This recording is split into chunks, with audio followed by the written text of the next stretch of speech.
Well, it's a pleasure to be here. It's wonderful to see so many familiar faces and so many faces, period. I've never been to Port Hueneme before.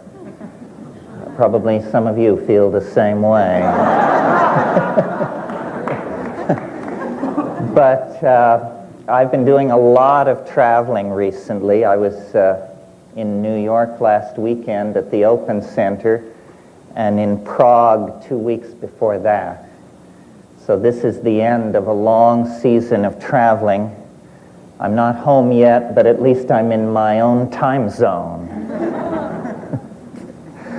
I want to especially thank Andy Voth and the Carnegie Museum of Art in Oxnard for inviting me to participate.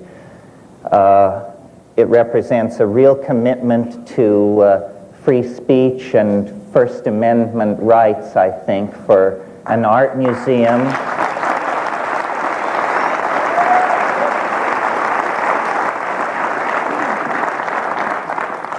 Art museums have been taking some knocks recently, and so I think they doubly should be commended for their courage.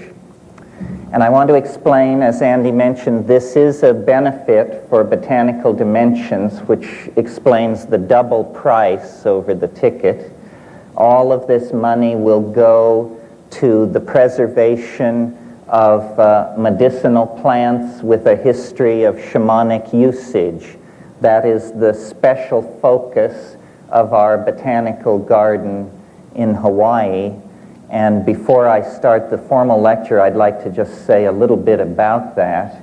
As you know, the rainforests of the world are being cleared at a very frightening rate. And perhaps voices are beginning to be heard to halt this destruction of the natural environment.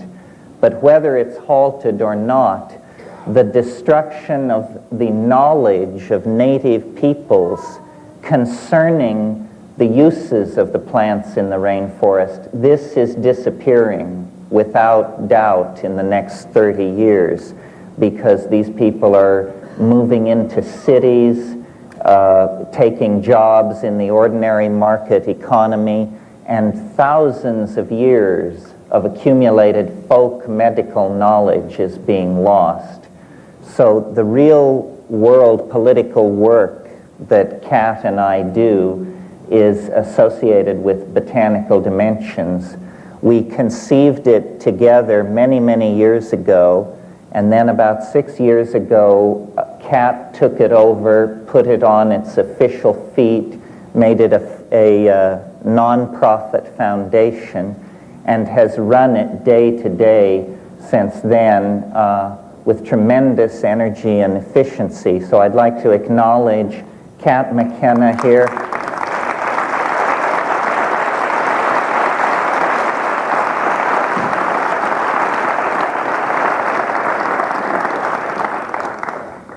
My better half. In fact, my only good half. And then I wanted to underscore what Andy said, a very special event 2 weeks from now at the Carnegie Museum. Roy Tuckman, Roy of Hollywood, bon vivant, countercultural figure, informational ferret of our time, will be recast as an experimental composer of great energy and imagination. And I hope you'll all turn out for Roy. He's been a wonderful force in my life and I think in the cultural life of Southern California. Both Roy and Diane have done a wonderful job in raising the quality of public dialogue in Southern California, which I think is a precondition for any kind of clear thinking about our future or our political situation. So here's to Roy and Diane.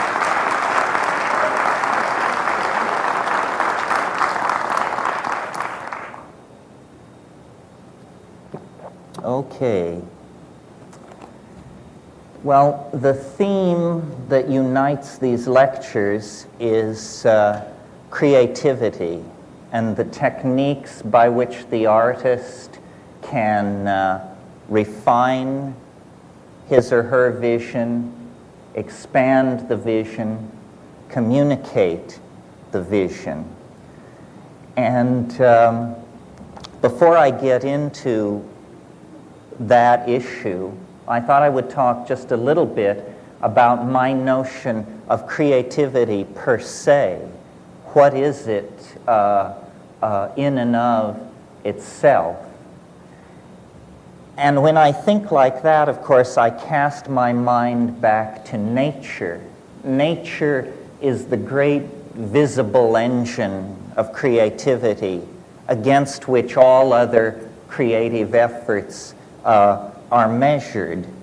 And creativity in nature has a curious distribution. It's something which accumulates through time.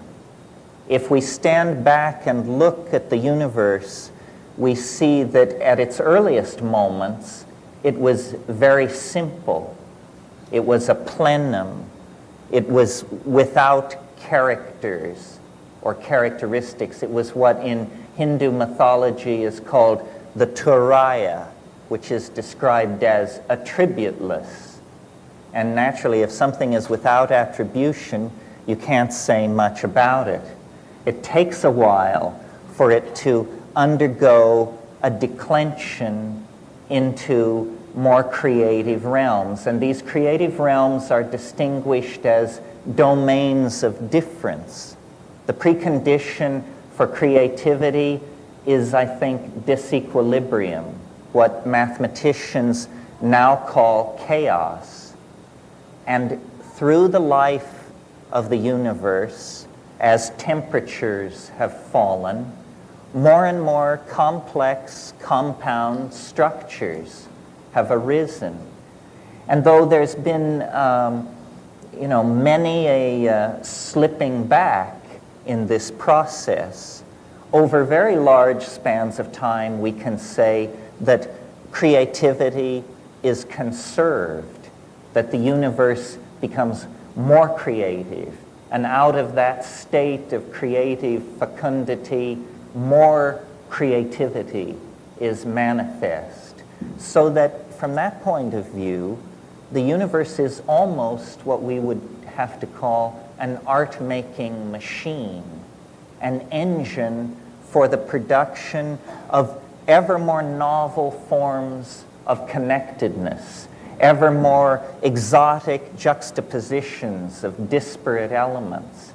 And out of this, I believe, arises implicitly a set of principles that we can then apply to the human artist in the human world.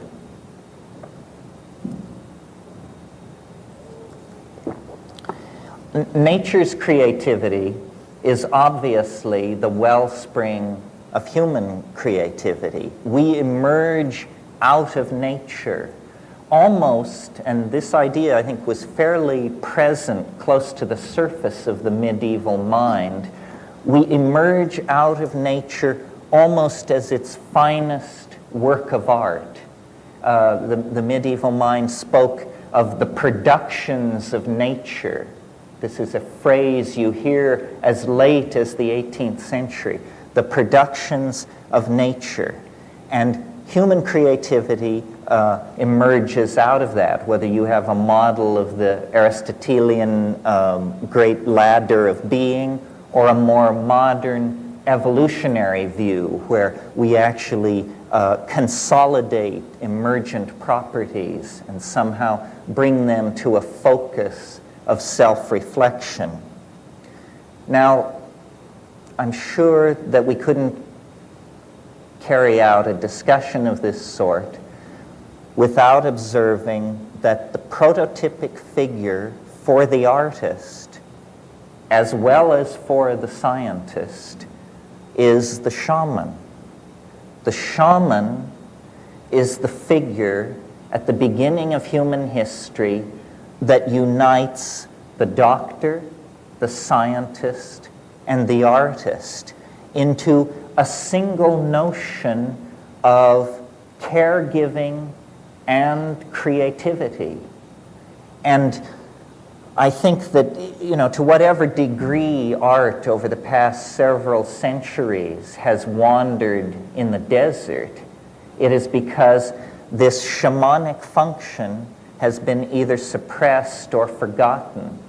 And different images of the artist have been held up at different times. The artist as artisan, the artist as handmaiden of a ruling class or family, the artist as designer for the production of integrated objects into a civilization. This notion of the artist as mystical journeyer, as one who goes into a world unseen by others and then returns to tell them of it, was pretty much lost in the post-medieval and Renaissance conception of art up until the late 19th century or early 20th century, where, beginning with the Romantics, there is a new permission to explore the irrational. This really is the bridge back to the archaic shamanic function of the artist. Permission to explore the irrational. The Romantics did it with their elevation of titanic emotion, romantic love specifically. The symbolists in the mid-19th century did it by a re-emphasis on the emotional content of the image and a rejection of the previous rationalism. And that emphasis on the image and on the emotions set the stage then for what I take to be the truly shamanic movements in art, which begin really with Alfred Jarry in the late 1880s and early 1890s. Jarry, you may remember, was the founder of something called the École du Pataphysique, the Pataphysical College.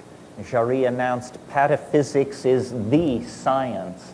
The problem was nobody could understand what it meant or what it stood for, including Jarry.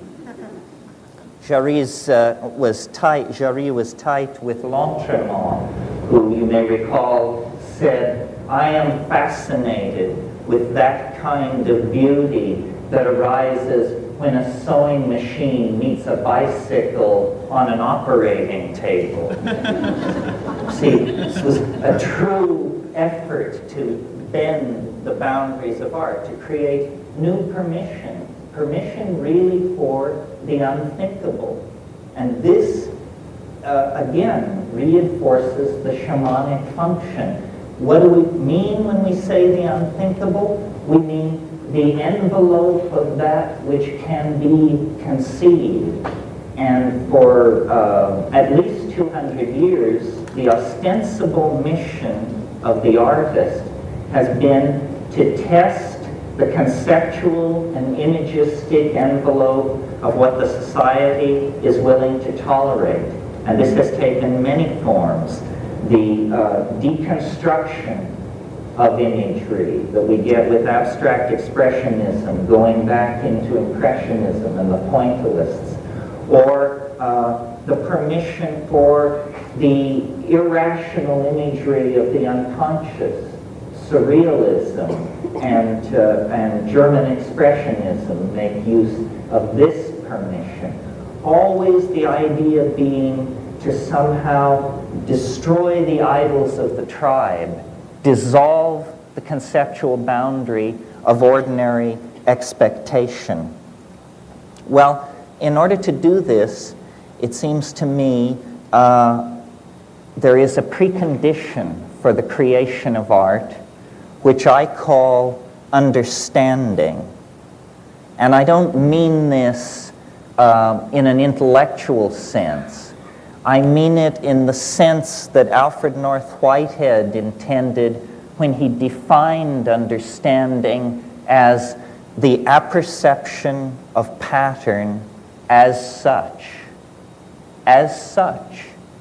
There's nothing more to it than that. You see, if we were to look at this room and we were to squint our eyes, and I'm doing this right now, and I see that the room divides itself into people dressed in red and people dressed in blue. This is a pattern, and it tells me something about what I'm looking at. Now I shift my depth of field. Now I'm looking at where men are sitting and where women are sitting. This is a different pattern, and it tells me more about what I am looking at. The number of these patterns theoretically present in any construction is infinite. That says to me then that the depth of understanding cannot be known. It cannot be known. Everything is immanent. William Blake makes this point, you know, that you can see infinity in a grain of sand. So understanding then is the precondition for creativity. And this understanding is not so much intellectual as it is visual. Visual. And in thinking about this, I realized what an influence upon my own ideas in this area Aldous Huxley was.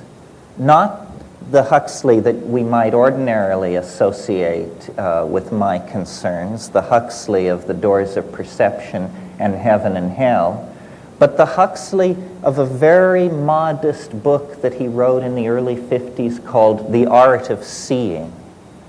The Art of Seeing. And in that book, he makes the point that a good art education begins with a good drawing hand. That to be able to coordinate the hand and eye and to see into nature, to see into the patterns present as such, is the precondition for a kind of approach to the absolute. Now, out of this process of seeing, which I'm calling understanding, the creative process ushers in novelty. And many of you have heard me speak of novelty in another context, in the context of nature as a novelty-producing engine of some sort, and ourselves almost as the handiwork of nature. But this same handiwork of nature, which we represent, we also internalize and re-express through the novelty of the human world. Well, now, if we take seriously the shamanic model as a basis for authentic art, then certainly in the modern context, what we see missing from the repertoire of the artist are shamanic techniques. And it's for the discussion of these shamanic techniques, I believe, that I was brought here this evening. So I want you to cast your mind back to a great seminal moment, germinal moment in the history of human thought, which was about 25,000 years ago. The great glaciers that had covered most of the Eurasian landmass began to melt, and human populations that had been islanded from each other for about 15 millennia began to recontact each other and reconnect. And out of this comes what is called the Magdalenian Revolution from 18,000 to 22,000 years ago. And what it is nothing less than a tremendous explosion of creativity and aesthetic self-expression on the part of the human species. We find for the first time, bone and antler technology takes its place along with stone technology. Musical instruments appear over a wide area. And cave paintings, some paintings in areas and recesses so remote from the surface of the ground that it takes several hours to reach them, are painted and set up in dramatic tableaus specifically designed to bring together sound, light, and dance in hierophanies, extravaganzas of aesthetic output that invoke a kind of transcendent other that human beings for the first time are trying to come to grips with and make some kind of cultural statement about. And this pulling into matter of the ideas of human beings, first, in the forms of beadwork and chipped stone and carved bone, within 20,000 years ushers into the kinds of high civilizations that we see around us and points us toward the kind of extraplanetary mega civilization that we can feel operating on our own present like a kind of great attractor. Now, this whole intellectual adventure in exteriorization of ideas is entirely an aesthetic adventure. Until very recently, utility is only a secondary consideration. The real notion is a kind of seizure by the tremendum, by the other, which then forces us to take up matter, clay, bone, flint, and put it through a mental process where we then excrete it as objects that have lodged within them ideas. This seems to be the special, unique, transcendental function of the human animal, is the production and condensation of ideas. And what made it possible for the human animal is language. If you're seeking the thumbprint of the transcendental on the myriad phenomena that compose life on this planet, to my mind, the place to look is human language. Human language represents an ontological break of major magnitude with anything else going on this planet. I mean, yes, bees dance and dolphins squeak and chimpanzees do what they do, but it's a hell of a step from there to Wallace Stevens, let alone William Shakespeare. Language is the unique province of human beings, and language is the unique tool of the artist. The artist is the person of language. And I've, given a lot of thought to this because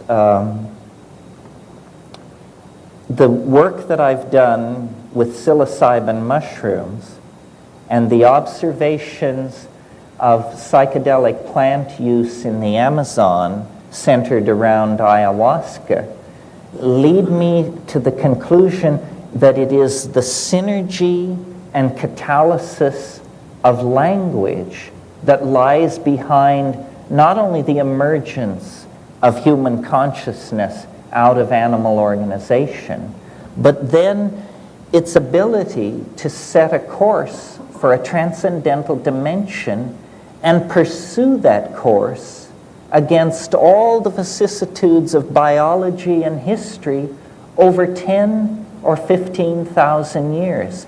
Language has made us more than a group of pack-hunting monkeys. It's made us a group of pack-hunting monkeys with a dream.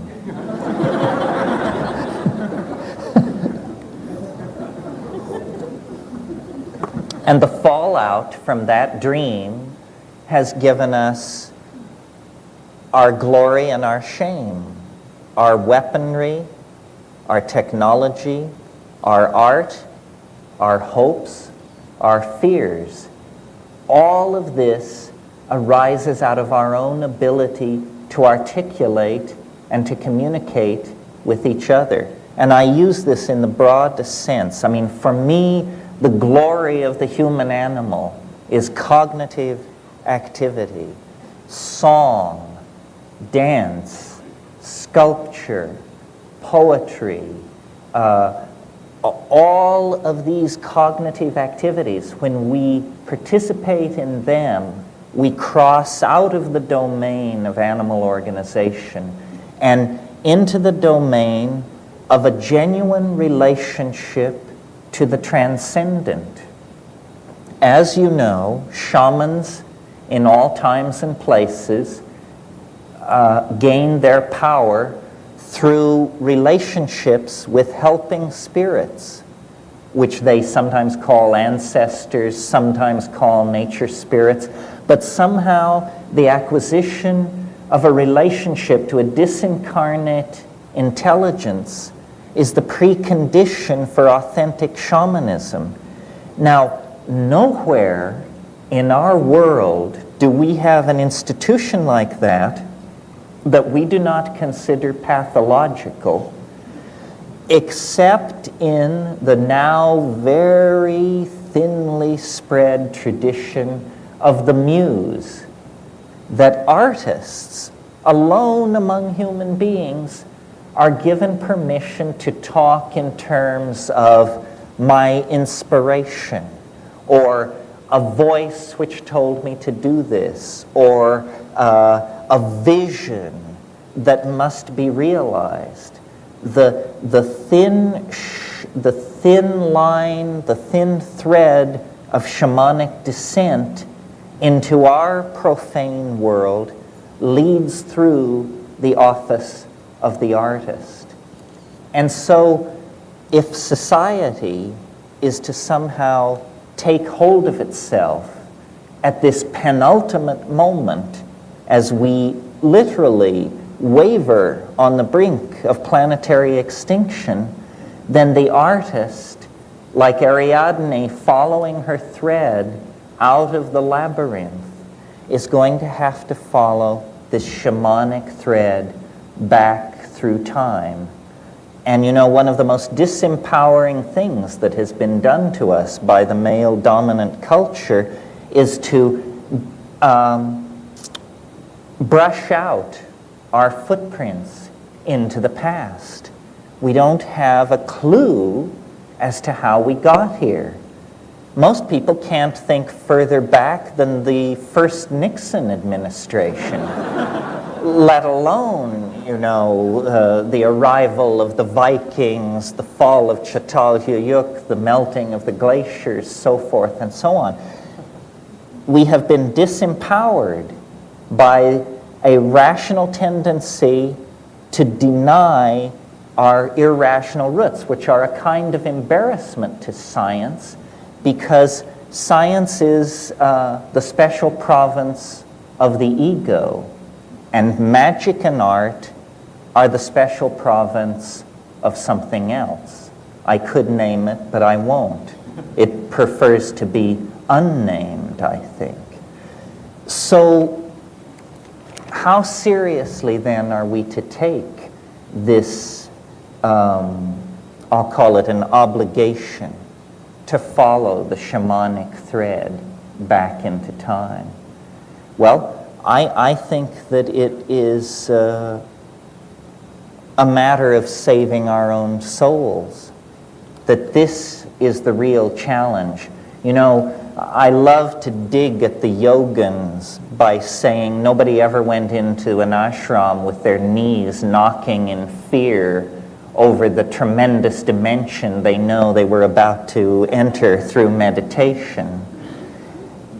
Still truer and more sad, still more true and more sad, is the notion that very few of us pick up our sculpting tools or our airbrush with our knees knocking with fear because we know we are invoking and acting with the muse at our elbow. And somehow I think the artists need to recover this sense of mystery. One of the most depressing things to me about the art scene, and I had a chance to reconnect with this because I was just in New York, is it now has a kind of directionless quality. You can go into a gallery and you cannot tell whether it is 1990, 1980, 1970, or 1960, because a kind of eschatological malaise has settled over art. All notion of any forward movement toward a transcendental ideal has been put aside for the exploration of idiosyncratic vision. And I grant you, this is a tension, and perhaps in the question period we can talk about this. There is a tension between the individual vision and the notion of an attractor or a collective vision which wants to be expressed. But to my mind, this is the same dichotomous tension that haunts the individual in his or her relationship to Tao. You know, we don't want to be lost in ego, but on the other hand, if we completely express the Tao, we have no sense of self. The ideal seems to be a kind of coincidentia oppositorum, a kind of literalizing of a paradox, where what we have is Tao, but we perceive it as ego. And in the application of this notion to the art problem, I would say what we need is a situation where schooling, if you want to put it that way, or a tendency toward a coherent vision expressed by many artists is spontaneous.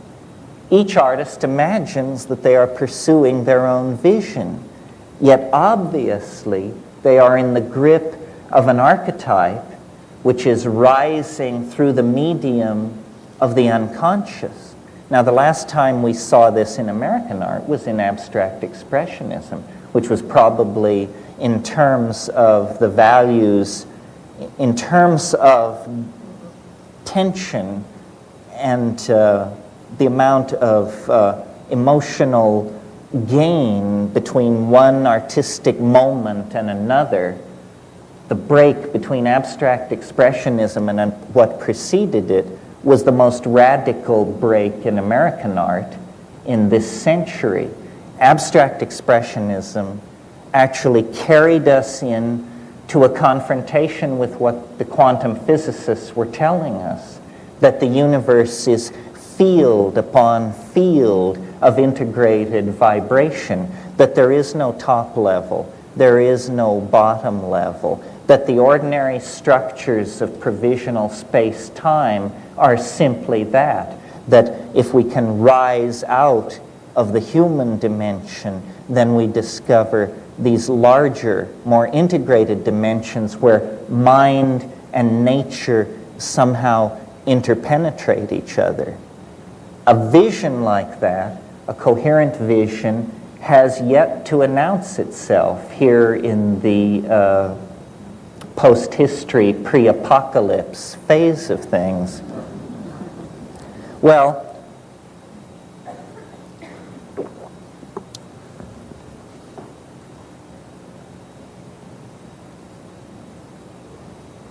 I guess I have a kind of reactionary side when I think about the creative endeavor.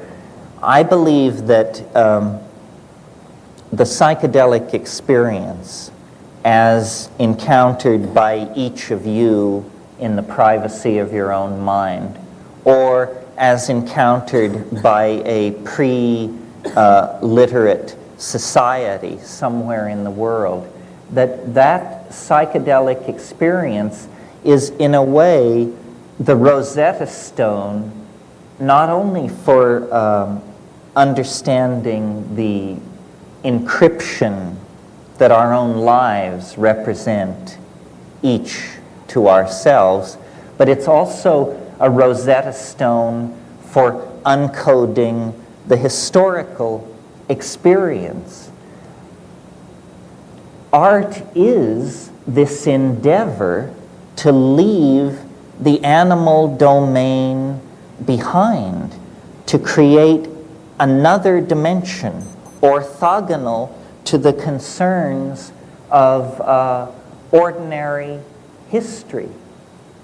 And this orthogonal domain, to my mind, is glimpsed most clearly in the psychedelic experience. The psychedelic experience shows you more art in an hour and a half than the human species has produced in 15 or 20,000 years. Now, this is an incredible claim. This is why I make it. The energy barrier which separates us from this tremendous repository of transcendental imagery is very low. You know, it's a matter of a little personal commitment and the substances which make the transition possible. The perturbation of brain chemistry is easily done. What is not so easily done is the assimilation of the consequences of this act. Ordinarily, we assume that consciousness is channeled between tremendously deep walls, that there is no way to force a confrontation with the other or the transcendent or the unconscious. We tend to assume that, you know, we're going to have to do double duty at the ashram for 3 decades before you're vouchsafed even a glimpse into these places. This is not true. Culture, and this is my message to artists and to anybody else who cares to notice, culture is a plot against the expansion of consciousness. And this plot prosecutes its goals through a limiting of language. Language is the battleground over which the fight will take place, because what we cannot say, we cannot communicate. And by say, I mean dance, paint, sing, meme. What we cannot say, we cannot communicate. We can conceive of things that we cannot communicate. And I think every one of us here has done that. And that's a thrilling thing. That is the deep homework. The psychedelic inner astronaut sees things which no human being has ever seen before, and no human being will ever see again. But in fact, this has no meaning unless it is possible to carry it back into the collectivity.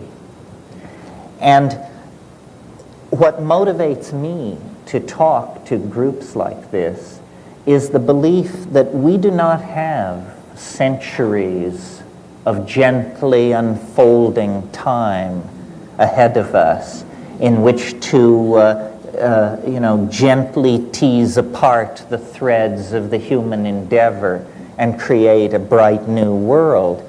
That's not our circumstance. This is a fire in a madhouse.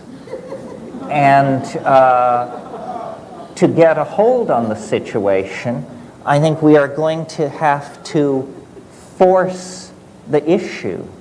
Well, one way of forcing the issue, or a chemical definition of forcing the issue when you're talking about a chemical reaction, is catalysis. We want to catalyze consciousness. We want to move it faster toward its goals, whatever those goals are. Well, I believe that to the present moment, language, again in the broadest sense, speech, dance, musical composition, language has just been allowed to grow like topsy. It's been a kind of every man for himself situation. Now, what we really need, as we see ourselves moving from one species among tens of thousands of species on this planet, over the past 10,000 years, we have redefined ourselves. And now, like it or not, we are the custodians of the destiny of this planet. Our decisions affect every life form on the planet. And yet, we are still communicating with each other with the extremely precise medium of small mouth noises mediated by ignorance and hate. This doesn't seem like the way to do business as we approach the third millennium. So what I'm hopeful for, and what I actually see happening, I mean, I think that we're on the right track. The birth of a new kind of humanity is going to take place, but there are still a lot of decisions to be made. How violent shall this birth be? What toll shall it take upon our mother, the earth? What shape shall the baby be in when it finally is delivered? These are the decisions that artists can mediate and control. Most people are afraid of the unconscious. This is why you can have a psychedelic compound like DMT, which is very much like ordinary brain chemistry, appears completely physiologically harmless, only lasts 10 minutes, extremely powerful, and generally in this society you have no takers. This is because there has been a failure of moral courage. And the failure of moral courage is perhaps most evident in our own community, the community of the artists. In a way, it's the poets that have failed us because they have not provided a song or sung a vision that we could all move in concert to. So now we are in the absurd position of being able to do anything, and what we are doing is fouling our own nest and pushing ourselves toward planetary toxification and extinction. This is because the poets, the artists, have not articulated a moral vision.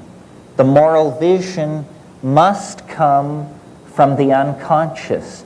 It doesn't have to do, I believe, with these post-meaning movements in art, deconstructionism, and this sort of thing. I mean, I'm basically putting out a very conservative, but I think exciting program for art. That art's task is to save the soul of mankind, and that anything less is a dithering while Rome burns. Because if the artists who are self-selected for being able to journey into the other. If the artist cannot find the way, then the way cannot be found. Ideology is extremely alien to art. Political ideology, I mean. And if you will but notice, it is political ideology that has been calling the shots for the last 700 or 800 years. We can transcend politics if we can put some other program in place. You cannot transcend politics into a void. And I believe that a world without ideology could be created if what were put in place of ideology were the notion of the realization of the good, the true, and the beautiful. You know, the three-tiered canon of the Platonic aesthetic. Reconnect the notion of the good, the true, and the beautiful. Then use psychedelics to empower the artists to go into this vast dimension that surrounds human history on all sides to an infinite depth, and return from that world with the transcendental images that can lift us to a new cultural level. The muse is there. The dull maps that rationalism has given us are nothing more than whistling past the graveyard by the bad little boys of science. You only have to avail yourselves of these shamanic tools to rediscover a nature which is not mute, as Sartre said in a kind of culmination of the modern viewpoint. Nature is not mute. It is man who is deaf. And the way to open our ears, open our eyes, and reconnect with the intent of a living world is through the psychedelics. Now, as you know, biology runs on genes, and genes are the units of meaning of heredity. But we could make a model of the informational environment that is represented by culture. And in fact, this is done. A word has been invented, meme, M-E-M-E, meme. A meme is not the smallest unit of heredity. A meme is the smallest unit of meaning of an idea. Ideas are made of memes. And I think the art community might function with more efficiency in the production of visionary aesthetic breakthroughs if we would think of ourselves as an environment modeled after the natural environment, where we as artists are attempting to create memes which enter an environment of other memes that are in competition with each other, and out of this competition of memes, ever more appropriate, adapted, and suitable ideas can gather and link themselves together into higher and higher organisms. Now, in order for this to happen, there is an obligation upon each one of us to carry our ideas clearly, because in the same way that a gene must be copied correctly to be replicated, or it will cause some pathological mutation, a meme must be correctly replicated, or it will cause a pathological mutation. For instance, I would say what the Nazis did to Friedrich Nietzsche's philosophy was a miscopied meme became a toxic mutation inside a culture. So I would suggest to the people in this room tonight that you take a good look around at who's here. Artistic people, psychedelic people, look pretty much like everybody else out in society. But we have come here tonight self-selected for our interest in the empowering capacity of psychedelic plants and the empowering capacity of art. So we represent an affinity group, a population with a potential for mutagenic impact on the ideological structures of the rest of society. So look around. Someone here has what you need. And if you can only figure out who it is, you can make a novel connection to move them into a new level of creativity. Well, what is this new level of creativity? Some of you may be familiar with a theme that was very big in medieval religious art, which was the apocalypse of St. John or of somebody. There are a number of these apocalypses. And I think that many of us may come out of a kind of secular background or have not given this kind of a religious idea too much consideration.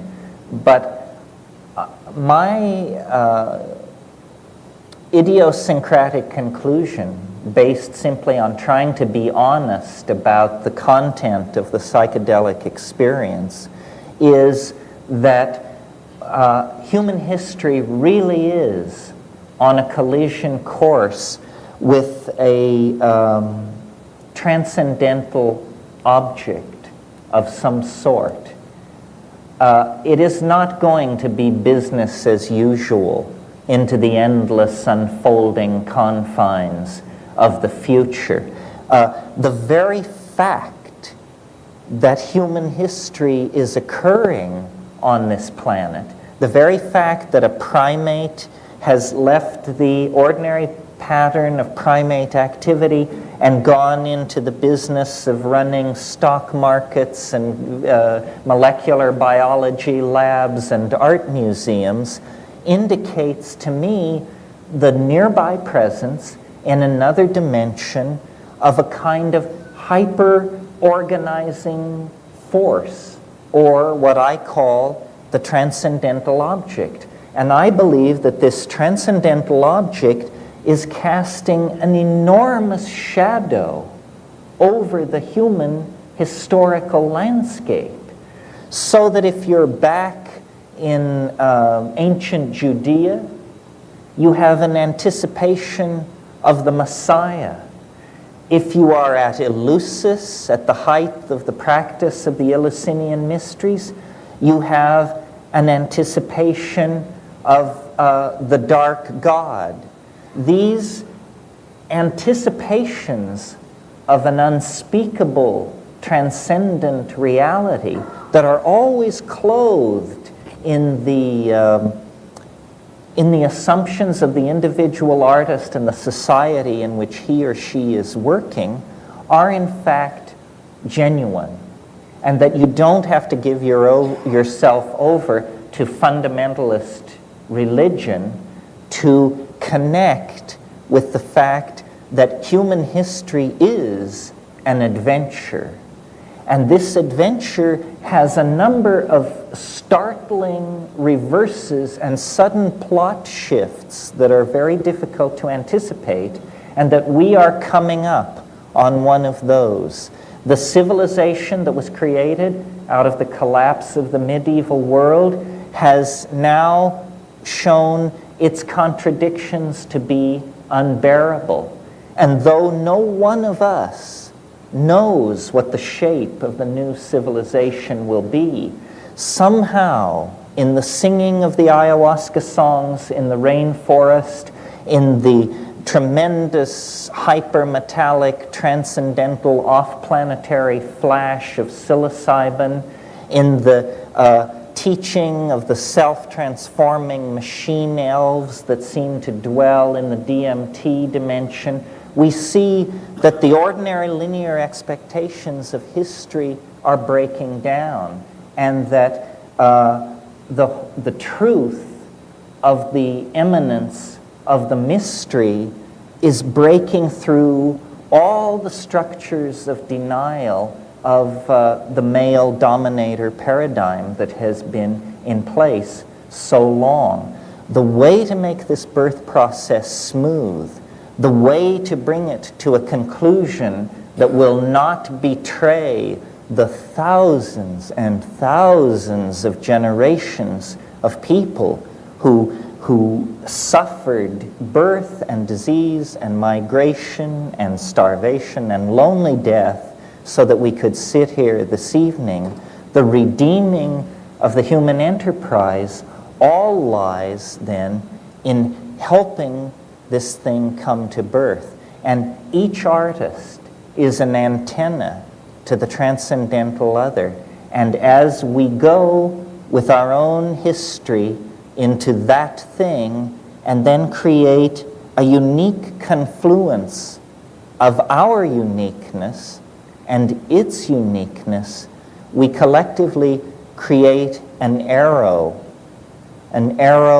out of history, out of time, perhaps even out of matter, that will redeem then the idea that man is good. Redeem the idea that man is good. This is the promise of art, and its fulfillment is never more near than the present moment. Thank you very much.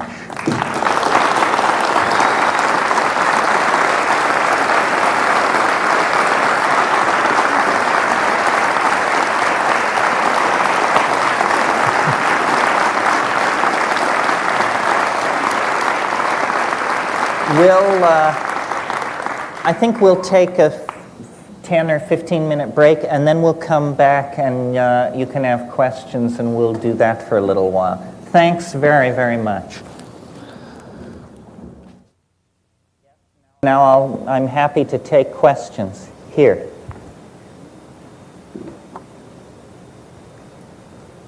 You spoke about science being in the realm of the ego and art and shamanism being in some other realm that you declined to name.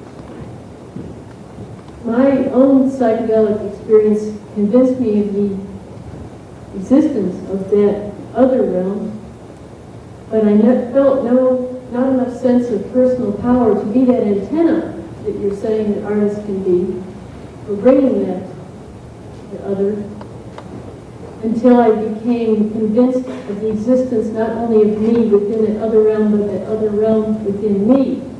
And perhaps the psychedelic experience prepared me for that second awareness, but perhaps you could comment on how, if possible, that second awareness could become more easily accessible in the psychedelic experience. What do you mean by the second awareness? Say a little more about it.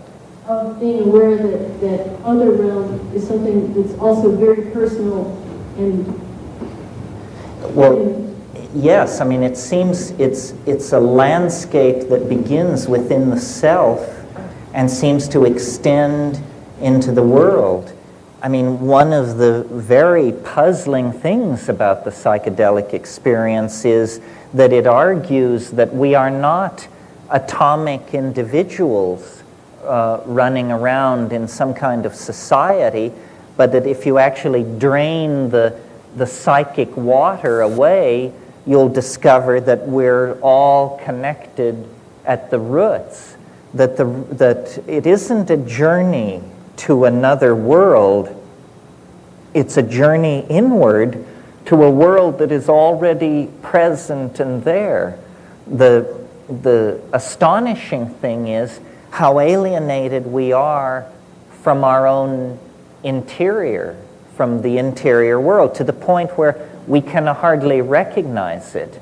I mean, I've talked a lot about the alien nature of the psychedelic experience and how it seems to be mappable over something as radical as the UFO experience. This is because we truly do not know who we are. The past 10,000 years have been so disempowering to us.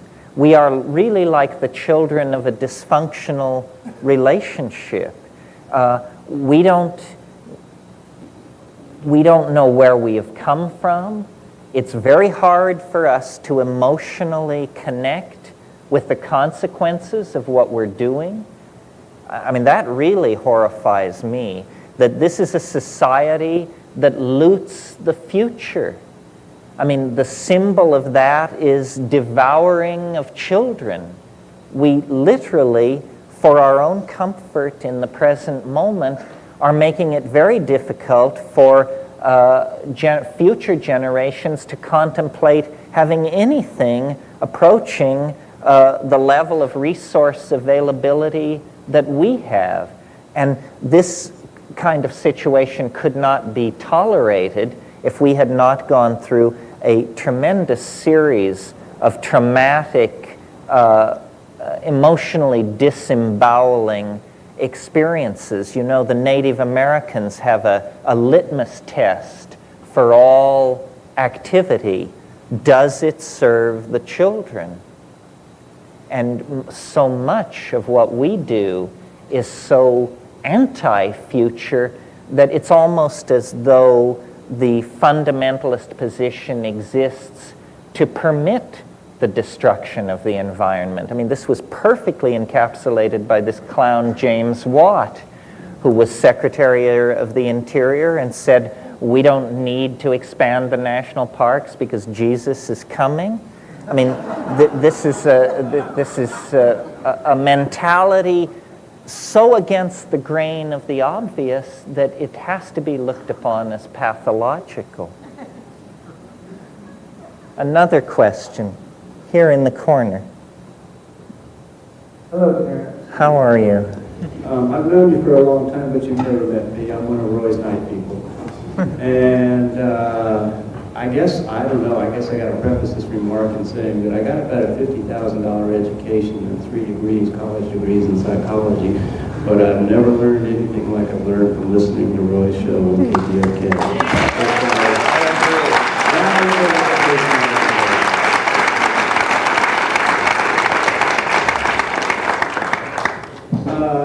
In pursuing those degrees, I decided to learn a little bit about it hands-on, so I went to work in a new institution. So it's my misfortune, actually, to be earning my survival at this time by working in that capacity.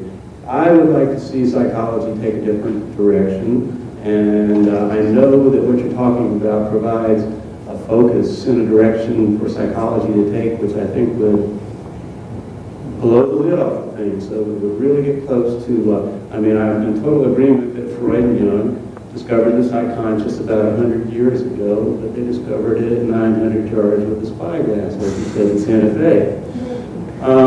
How do we get closer to this in this kind of society? That's the first part of this question. And the second part of this question, I'm a little bit nervous speaking in front of all these people, but the second part of this question has to do with a study that you spoke of in '72, where with single-dose administration of LSD, alcoholics were achieving a 72% success rate.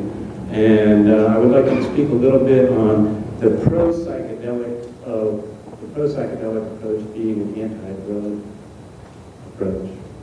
Yes, well, thank you for giving me the opportunity to make the point, because in the present atmosphere of hysteria and misinformation, this is too easily run over.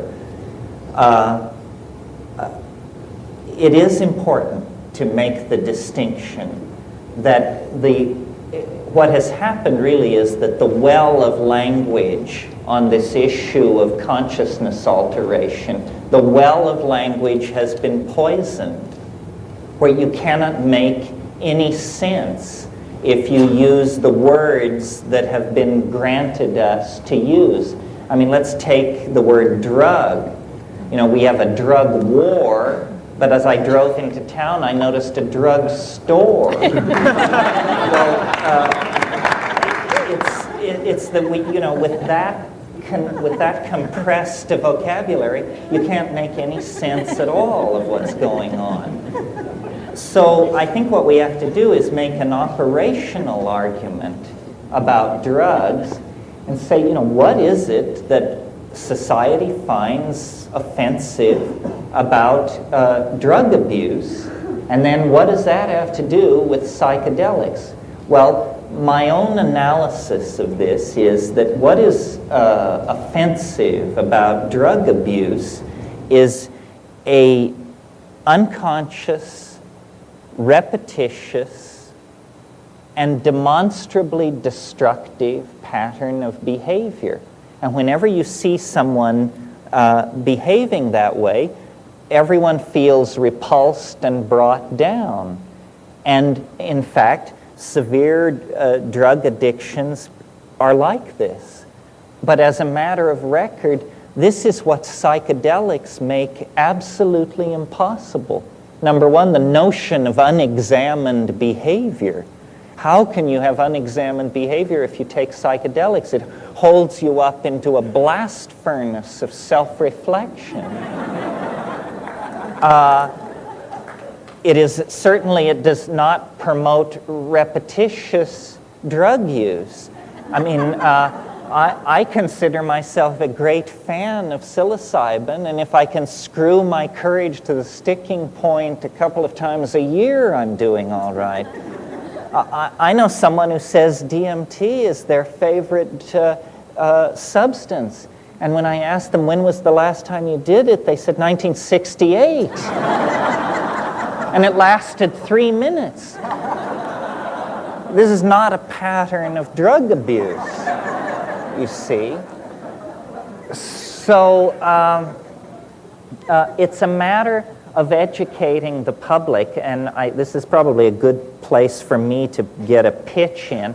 I wrote a book on contract for Bantam, and hopefully it'll be out next fall. And I'm hoping, I want to call it, and I'm hoping they'll go along with me, Why Eve Was Right, Plants, Drugs, and History. Because right there, in the beginning of the Western story in Genesis, what you get is it's the story of history's first drug bust. It's the story of a woman who follows her own mind and makes a decision about consciousness alteration, and then it works. I mean, she says, and they were naked, and she perceived them as naked. In other words, she got true information about the situation. But you have Yahweh there, mumbling to himself as he wanders around the garden in an old bathrobe, and he's saying, if they eat of the fruit of the tree of knowledge, they will become as we are. That was always the issue, you see. It wasn't a health issue. It wasn't an abuse issue. It's about who finds out what's really going on and who doesn't. And this book I wrote for Bantam makes very clear that the style of a culture is almost always and invariably a style of seeing the world through a certain set of drugs or a drug. For example, here we're in the middle of a drug abuse problem, but caffeine has been entirely institutionalized since the Industrial Revolution. It's the only drug that has been honored in every labor contract that is signed anywhere. You have the coffee break. The coffee break is the workers' guarantees the workers' right to stimulate themselves, and in fact ultimately obligates the workers to stimulate themselves, because the machines and the task that they have been given totally reinforce the need for coffee, and the typing pool couldn't exist without coffee. Similarly, alcohol is tremendously spun in to patterns of male dominance. How many women have their first sexual imprinting in an atmosphere of male dominance and alcohol abuse. I mean, it almost goes hand in hand. And certainly up until the 20th century, there was about 800 years there when I don't think anybody got laid in Europe unless they were juiced. Because, you know, first of all, people didn't bathe enough to make it an appetizing thing to contemplate unless, you know, you were, pretty lit. So, and terrible distortions of Western politics and religiosity have taken place because of drugs. For example, and this is to me one of the most shocking examples imaginable, slavery died with the fall of the Roman Empire. Rome had a system of labor called the latifundia, which was essentially a slave work crew. And that institution died with the fall of Rome. During the medieval period, if you were into slavery, it meant you had one slave, and this slave was extremely well looked after and cared for because they were a symbol of munificent opulence on your part that you could afford such a luxury. It was like having a Maserati to have a slave.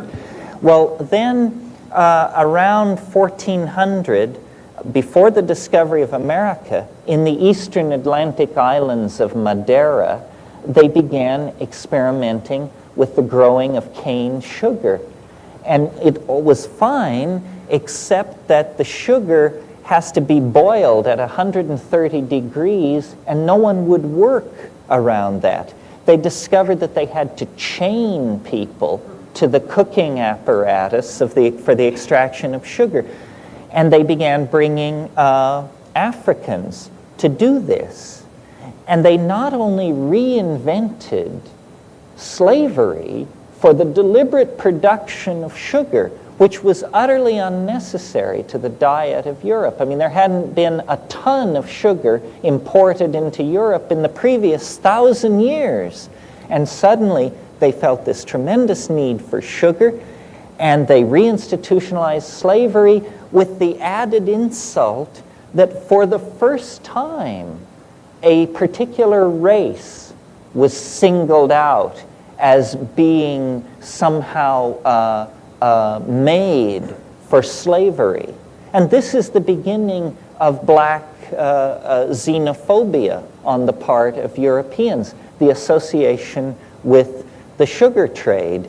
By 1800, every pound of sugar being imported into England was being produced by slave labor, and slavery was going at a rate that had not been seen since the Rome of Caligula, all in the name of commerce, all in the name of having this essentially trivial kick from sugar.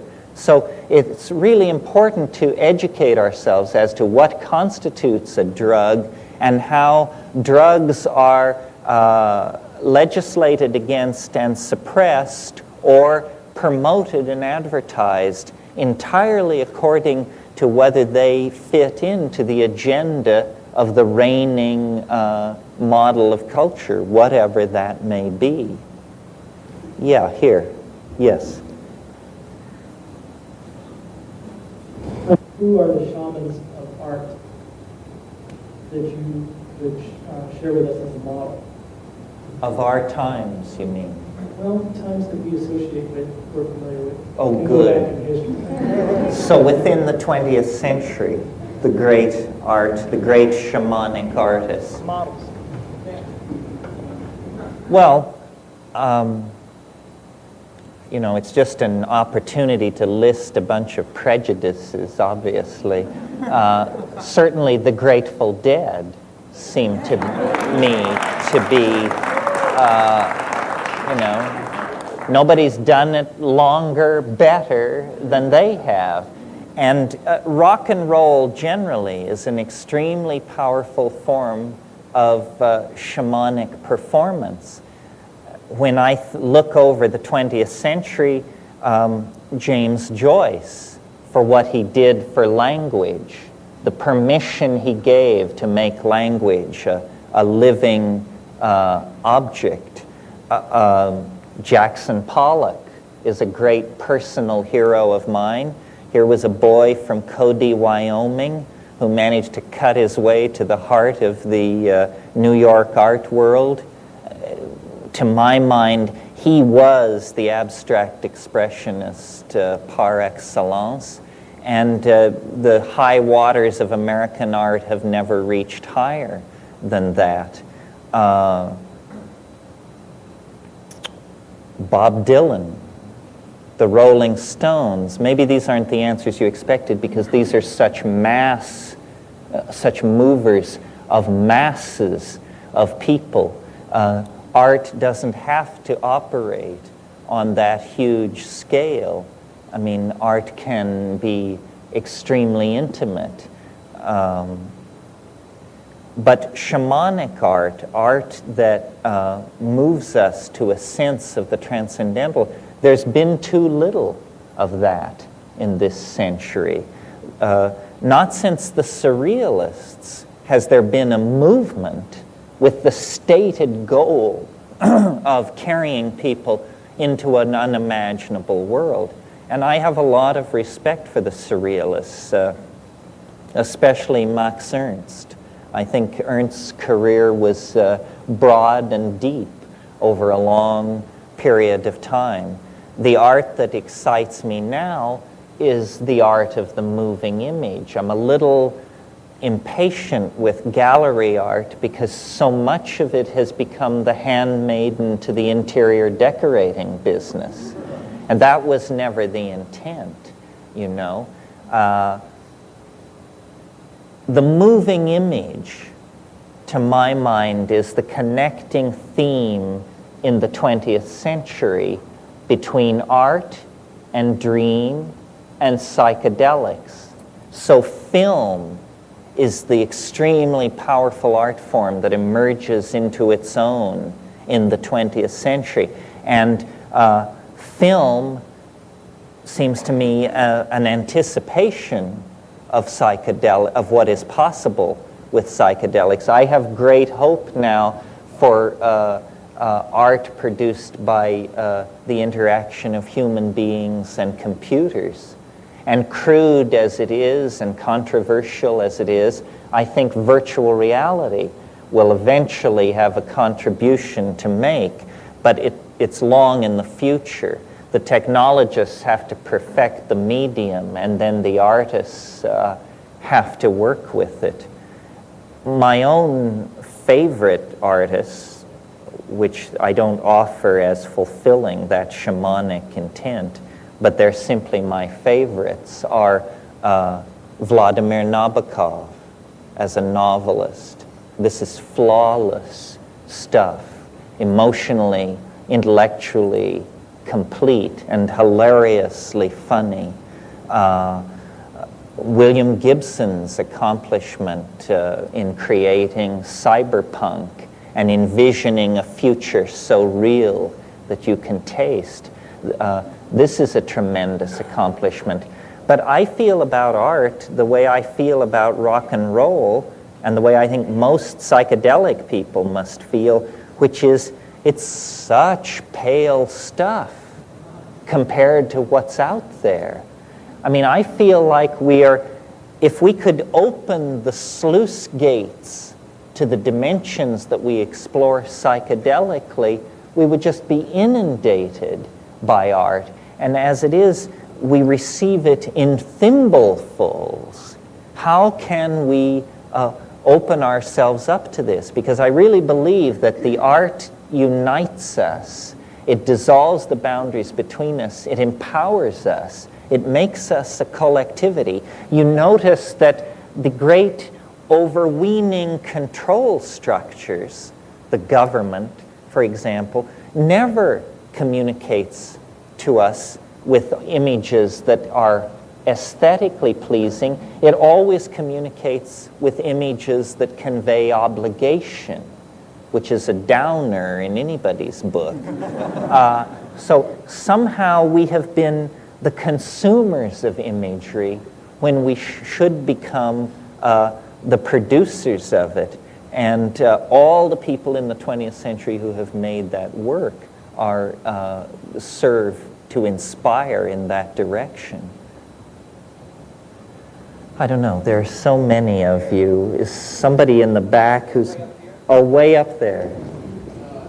The statement on the question, if it is assumed that the D-carbonyls or alkaloids such as harmyl, harmine, PHH, or I'm a little nervous, or harmaline are actual MAO inhibitors, then this is why the DMT is orally active in the ayahuasca group. My question is, some forms of ayahuasca are made without DMT-containing plants. So is this to say that the alkaloids harmine, harmala, PHH are hallucinogenic, or are the alkaloids such as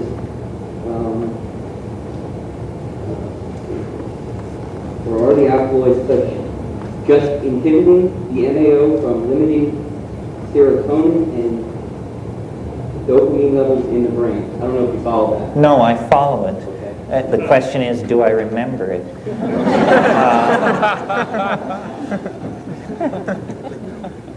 The question is it so that the beta-carboline alkaloids inhibit MAO and thus make DMT active in ayahuasca?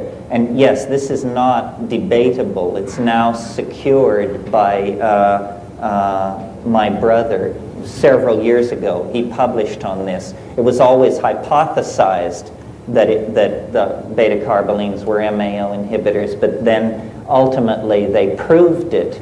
Well, so then the questioner went on to ask, if this is so, then what about these cases where beta-carboline alkaloids are reportedly taken without DMT, and then what does this mean? Is it hallucinogenic on its own?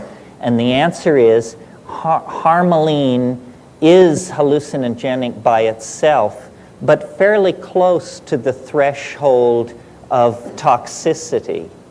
So the ordinary strategy in the Amazon is to combine the DMT with the beta-carbolines, and that makes the DMT highly reactive. It is not then destroyed in the gut, as would ordinarily be the case, but crosses into the bloodstream and through the blood-brain barrier and reaches the brain.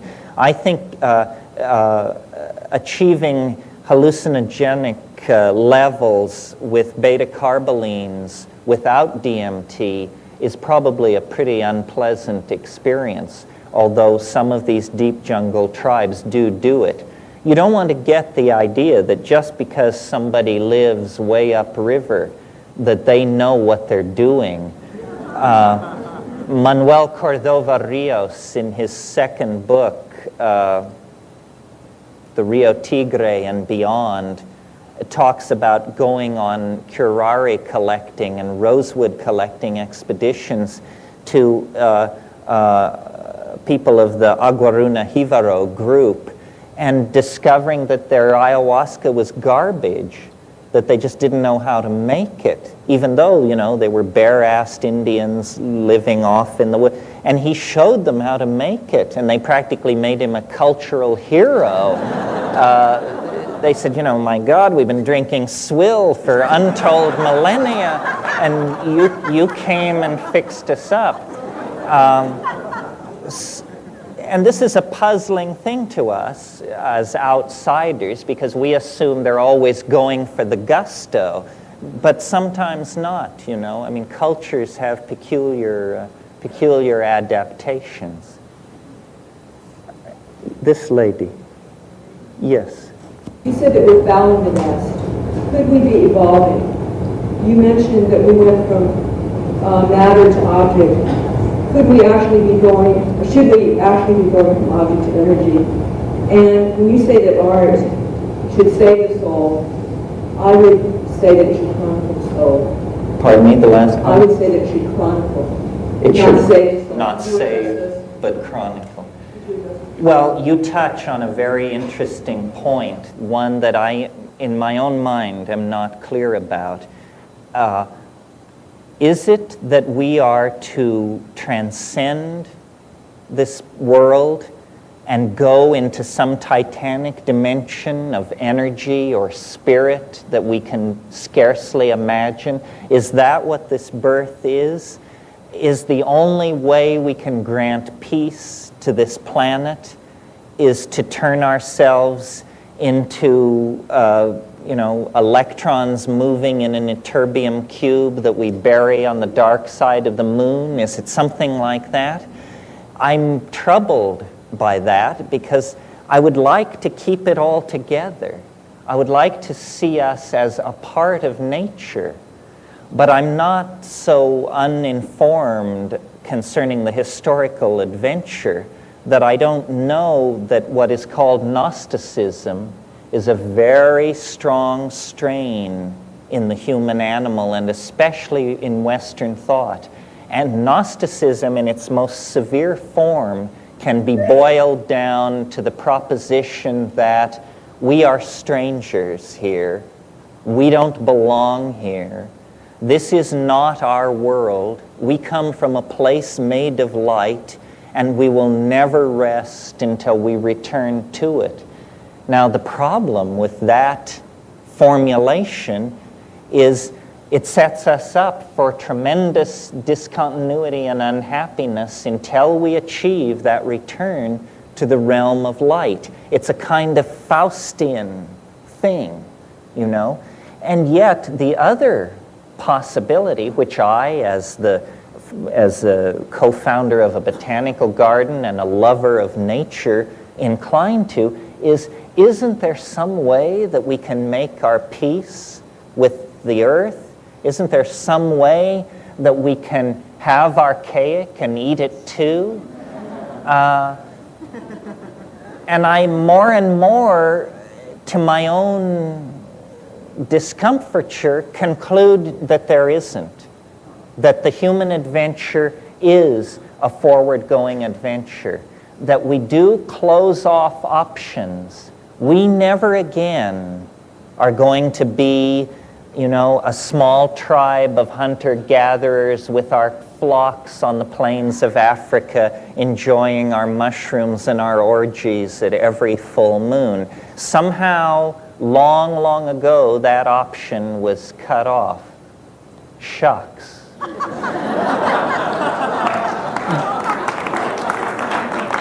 But I think that it's good to cultivate this poignancy, that if we're going to go storm Arcturus, at least we should do so with some sense of what has been left behind, and not just turn ourselves into mechanical technocrats. Somehow the living spirit has to be brought with us.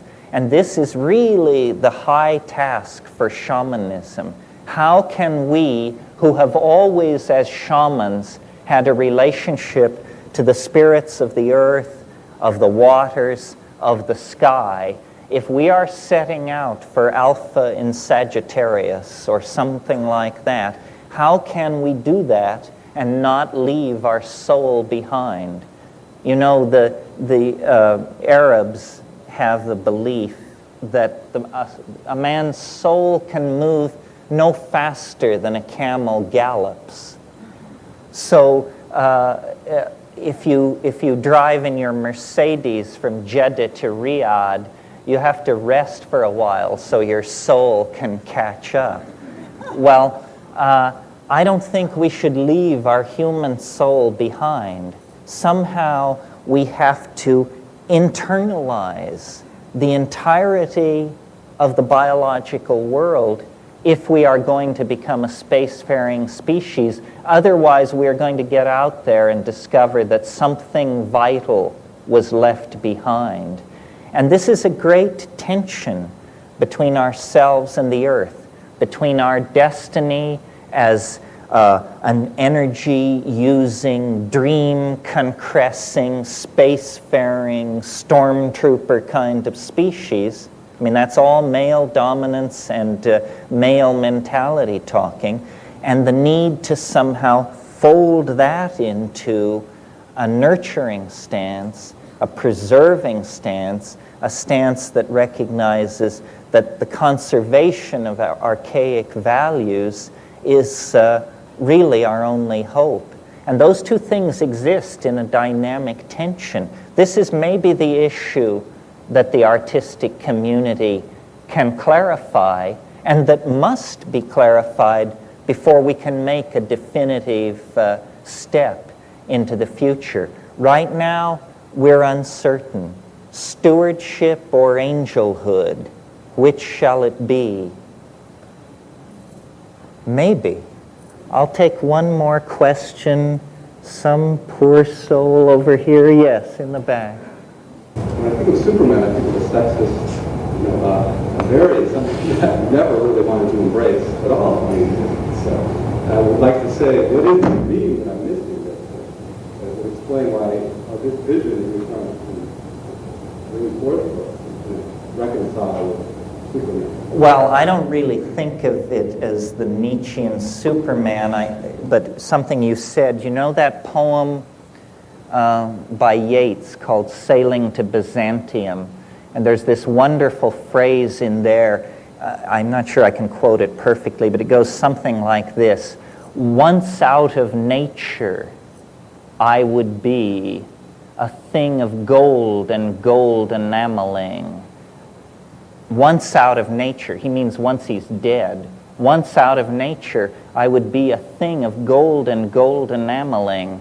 And then he says something about a nightingale set to sing for the lords and ladies of Byzantium of what has been and what will be.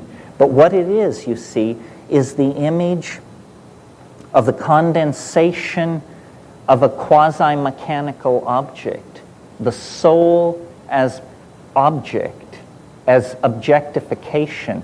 And to my mind, this is where the image of the UFO has something to teach us. The UFO is not an extraterrestrial machine that haunts the skies of the earth. The UFO is a totality symbol thrown off by our tangential approach to the end of history. I think that, yes, the Nietzschean Superman, that whole thing was tried by the Nazis, and they realized it in its full expression, and it was nightmarish. What I'm proposing is more, there's no man in it. It's the concrescence of the collective soul of humanity, that somehow I see history as an alchemical task and process, and the artist as artificer. It is the task of the artist to complete this alchemical concrescence. And it's a kind of irrational thing. It is irrational. It's that mind and matter are approaching each other on a trajectory that will bring them together with no damage to the quintessential nature of each. And we can't imagine that, because for us things are mind or matter. We can't conceive of a coincidentia oppositorum. And yet it's that which we must hold in our mind if we want to see truth. I mean, even in quantum physics, they teach you that the universe is composed of what they call islands of Boolean algebra embedded in an ocean of ordinary algebra. What they mean is they're having their archaic and eating it too. They're trying to say that it's both and. And it is an irrational process. It isn't a Nietzschean program of realization. It's a kind of an opening. Something wants to be born. the promptings of our religions with all the irrational and hysterical trappings that attend them, nevertheless have a core perception that there is between man and nature a kind of compact. And this compact it will be redeemed. I mean, I really think that this is the psychedelic faith, that we are the prodigal species. We have descended into the inferno of matter to try and recover the pearl of immortality. The pearl of immortality is the perfected and reconstructed earth. And somehow we are to be the critical factor in this equation, or the point species. We are not acting for ourselves. We are the energy manipulating species that I believe carries the hopes of all life. All nature is watching this drama. The life of our star is finite. The life of the planet is finite. But potentially, self-reflecting understanding may be, in fact, immortal. And yet it is breaking out of the trappings of matter. And this is a process so large, so strange, that I don't think a single mind can encompass it within a single moment. It's something that we triangulate over and over again. And for me, the psychedelic experience is how you do that. The psychedelic experience is literally a rising into a higher dimension in the geometric sense. And from that higher dimension, the psychedelic voyager carries out a transecting of the lower dimensional object, which is the world. And in the same way that we can build up an image of a cone out of an infinite number of ellipsoidal transections, we can build up a true model of the world by carrying out a number of these transections from a higher dimension. And then it shows us how the world really works. And when you understand how the world really works, I'm beginning to get just a hint of it. It works through love and dream and intention to connect. Through love and dream and intention toward connection. And these are ultimately irrational values. And they ultimately must be irrationally embraced, because the momentum toward a rational conclusion is tremendous, but unfortunately completely fatal. And this is the invitation that the artist has always extended toward a radical break with the momentum of rationalism. It's simply that now, in this moment of tremendous crisis, when the artist is at last called upon to perform, and there must be no stitches dropped, because this dance is the dance of transformation of the planet itself. This is the moment of empowering. This is what all the shamanism of the past built toward, this final magical invocation. James Joyce said, man will be dirigible. That's simply a way of saying that we will find a way to make our dreams and the dreams of the planet and the life it carries one dream.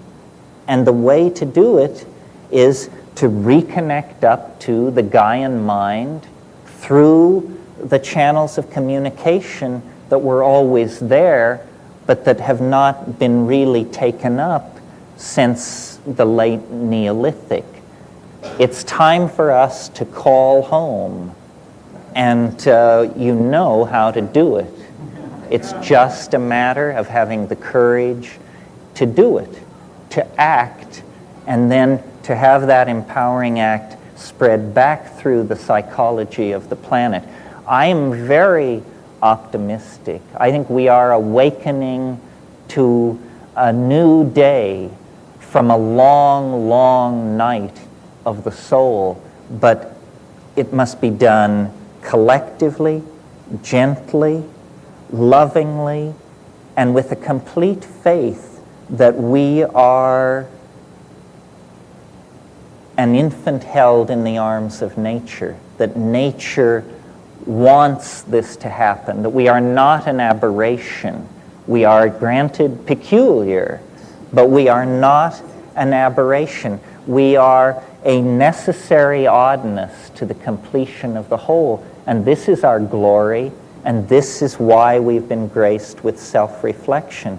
And we can redeem that tremendous empowerment by going forward in love and faith to save the world through art and the pursuit of meaning. Thank you very, very much.